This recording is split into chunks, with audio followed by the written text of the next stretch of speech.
আমি আজকে আপনাদের সঙ্গে শেয়ার করছি যে 5 মিনিটের মধ্যে কি করে একটা হেলদি টেস্টি স্ন্যাক্স রেডি করা যায়, যাতে কোনো গ্যাসেরও প্রয়োজন নেই, খালি কয়েকটা জিনিস হলেই হয়ে যাবে যেগুলো বাড়িতেই পাওয়া যায়। চলুন দেখে নিই আমরা কি কি লাগছে। প্রথমে আমি নিয়ে নিচ্ছি এখানে খানিকটা শসা কুচি, তারপরে নিচ্ছি লঙ্কা কুচি, তারপরে আমি নিয়ে নিচ্ছি কিছুটা পেঁয়াজ কুচি, আমি নেব এর মধ্যে কেটে রাখা পনির, আমি এর মধ্যে দিয়ে দিচ্ছি স্বাদ মতো নুন, নুনটা একটুখানি অল্প দেব আমরা, দিচ্ছি গোলমরিচ গুঁড়ো, আমি বাড়িতেই বানিয়ে নিয়েছি। এটা আমার চ্যানেলে শেয়ার করা আছে, যারা দেখতে চান গিয়ে আমার চ্যানেলকে ভিজিট করে দেখে নেবেন। বলতে পারি বাজারে চলতি গোলমরিচ গুঁড়ো চেয়ে বাড়িতে আমি যেভাবে গোলমরিচ গুঁড়ো বানাই সেভাবে করলে অনেক বেশি আপনারা টেস্ট পাবেন বা ঝাল লাগবে।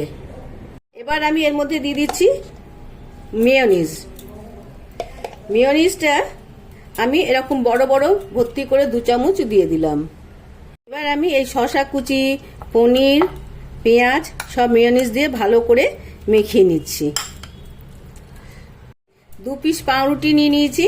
এবার পাউরুটিগুলোর ধারগুলো আমি কেটে নিচ্ছি। 2টো পাউরুটি আমি সমান করে কেটে নিয়েছি। এবার এগুলোর মধ্যে আমি মিশিয়ে নিচ্ছি। পাউরুটি আমি ধার কেটে নিয়েছি সুন্দর করে। এবার এগুলোর মধ্যে আমি টমেটো কেচাপ লাগিয়ে নিচ্ছি। প্রথমটা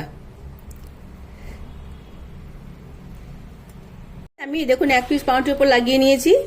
এর উপর আরেক পিস পাউরুটি আমি দিয়ে এটাকে পুরো চেপে দিচ্ছি। এবার এটাকে ইচ্ছে হলে আপনারা এইভাবে কেটে নিতে পারেন, না কাটলেও কিছু নেই। দেখানোর জন্য আরেকটা পিস রেডি করে নিচ্ছি। 2টো পাউরুটির আমি ধারগুলো বাদ দিয়ে দিয়েছি। এবার আমি 2টো পিসে সমানভাবে কেচাপগুলো লাগিয়ে নিচ্ছি। আমি কেচাপ লাগিয়ে নিয়েছি। এবার আমি এর মধ্যে দিয়ে দিচ্ছি সেই মিশ্রণটা দিয়ে আবার আরেকটা পাউরুটি এর উপর চেপে দিচ্ছি। খুব ভালো করে চেপে দিতে হবে। এবার আবার এই ছুরি দিয়ে এটাকে কেটে নিচ্ছি। আমার নো ওভেন স্যান্ডউইচ দেখুন কত তাড়াতাড়ি বাড়িতে থাকা জিনিস দিয়ে বানানো হয়ে গেল। কত লেগেছে সময়? 2 থেকে 5 মিনিট লেগেছে। খুব খিদের সময়তে সব জিনিসপত্র আমাদের বাড়িতেই থাকে, সুন্দর করে বানানো হয়ে যায়। যেমন টেস্টি তেমন হেলদি এই খাবারটি, যেমনই টেস্টি তেমনই হেলদি খাবার। বাচ্চা থেকে বড় সবাই খুব জিনিসটা পছন্দ করে, আর হেলদি হওয়ার জন্য সবাই এই খাবারটি খেতে পারে।